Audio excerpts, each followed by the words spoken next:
السلام علیکم ورحمۃ اللہ وبرکاتہ۔ بسم اللہ الرحمن الرحیم، نحمدہ ونصلی ونسلم علی رسولہ الکریم۔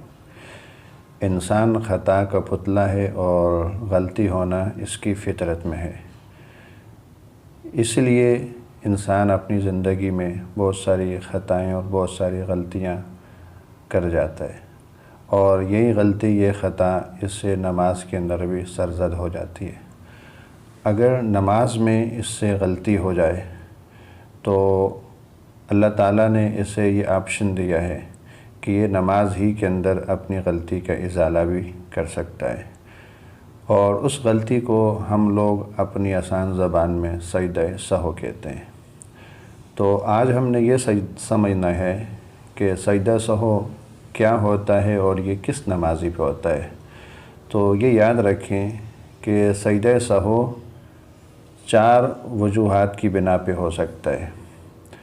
تو وہ 4 وجوہات یہ ہیں کہ اگر کسی آدمی سے فرض کو ادا کرنے میں تاخیر ہو گئی تو اس نمازی کے اوپر سجدہ سہو لازم ہو جائے گا۔ تو اب آپ نے اپنے طور پہ یہ یاد کرنا ہے کہ نماز میں جو 13 فرائض ہیں وہ کون سے ہیں، اور نماز میں جو 14 واجبات ہیں وہ کون سے ہیں۔ تو فرائض اور واجبات اگر آپ کو یاد ہوں گے تو یہ مسئلہ، یہ بات سمجھنے میں آپ کو آسانی ہو جائے گی۔ تو سب سے پہلی جو وجہ ہوتی ہے وہ ہوتی ہے فرض میں تاخیر ہو جانا۔ فرض میں تاخیر ہونے کا مطلب یہ ہے کہ مثال کے طور پر ایک آدمی جب نماز کو شروع کرتا ہے تو وہ ثنا پڑھتا ہے، ثنا کے بعد الحمد پڑھتا ہے، الحمد کے بعد وہ کوئی بھی سورت پڑھ لیتا ہے۔ اب کوئی بھی سورت پڑھ لینے کے بعد اسے رکوع میں جانا چاہیے، اس لیے کہ رکوع میں جانا یہ فرض ہے۔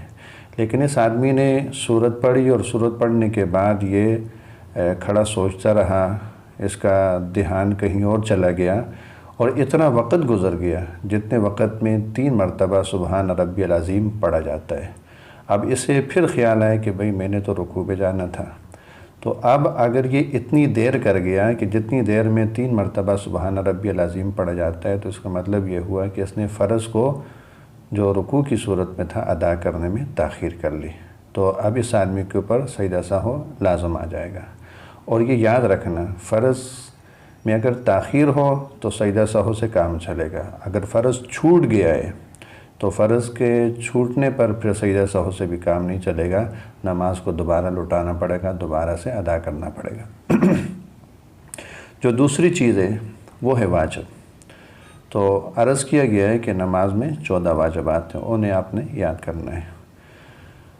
تو اسی طرح نماز ادا کرتے ہوئے اگر کسی انسان سے واجب چھوٹ جائے تو واجب کے چھوٹنے پر بھی اگر یہ آدمی سجدہ سہو کر لے تو اس کی نماز مکمل ہو جائے گی۔ اس کی مثال میں یہ دے رہا ہوں کہ مثال کے طور پر جس طرح ہم لوگ فرض کی پہلی 2 رکعتیں جو ہم پڑھتے ہیں، تو پہلی 2 رکعتوں میں سورۃ فاتحہ کا پڑھنا واجب ہوتا ہے۔ اسی طرح سنت کی جو 4 رکعتیں ہوتی ہیں، سنت کی 4 رکعتوں کے اندر سورہ فاتحہ کا پڑھنا واجب ہوتا ہے۔ اگر کوئی آدمی ایسا ہے کہ جس سے فرض کی پہلی 2 رکعتوں میں سورہ فاتحہ پڑھنا وہ بھول گیا، یا سنت کی 4 رکعتوں میں کسی رکعت میں وہ سورہ فاتحہ پڑھنا بھول گیا، تو اب اس کو آخر میں جا کے یاد آیا کہ جی میں نے تو سورہ فاتحہ نہیں پڑھی تھی، اب اگر یہ سجدہ سہو کرے تو اس کا کام چل جائے گا۔ ایسے ہی جس طرح آپ لوگ جب وتر کی نماز ادا کرتے ہیں تو وتر کی نماز میں تیسری رکعت میں جا کے دعائے قنوت پڑھا جاتا ہے، اور یہ دعائے قنوت کا پڑھنا یہ واجب ہوتا ہے۔